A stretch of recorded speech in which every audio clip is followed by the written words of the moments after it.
আসসালামু আলাইকুম। এই দৃশ্যটি বাচ্চাদের জন্য আঁকছি। একটা সুন্দর আর্ট পেপার নিয়ে পেন্সিল দিয়ে এখান থেকে ধরে এভাবে করে একটি দাগ দিতে হবে। একটু বাঁকা করে দাগটা দিলাম। এবার কি করতে হবে, মাঝে উপরে একটা দাগ দিতে হবে এরকম করে। উপর দিকে একটা দাগ তুললাম, আবার এদিক থেকে আরেকটা দাগ তুললাম। তোলার পর এটার সাথে এটা লেগে দিলাম।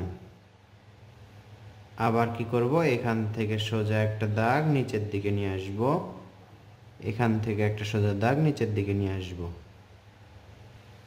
এবার এখান থেকে দেখুন একটা সোজা দাগ, এখান থেকে আরেকটা সোজা দাগ, এই পাশ থেকে একটা চালা, এই পাশ থেকে একটা চালা, এটার সাথে এভাবে লেগে দিব। এটার সাথে মিলে দিলাম, এটার সাথে মিলে দিলাম। এর মাঝে একটা দরজা আঁকবো, এই পাশে একটা জানালা, এই পাশে একটা জানালা।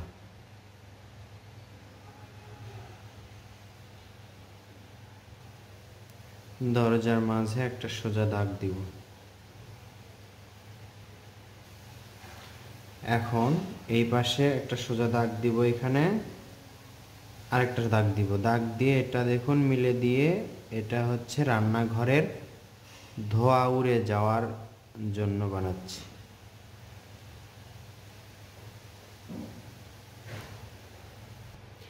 দুই পাশে ফাঁকা দেখা যাচ্ছে, এখানে একটা গাছ আঁকবো আমরা। এখানে একটা গাছ আঁকলাম, এখানে একটা গাছের শেপ আঁকলাম, প্রথমে ডাল আঁকলাম, এরপর গাছ পাতা আঁকবো গাছের। এভাবে করে ঘুরে ঘুরে উপর দিকে দিব এবং এটার সাথে মিলে দিব। একই রকম করে এটা একটু ছোট হবে,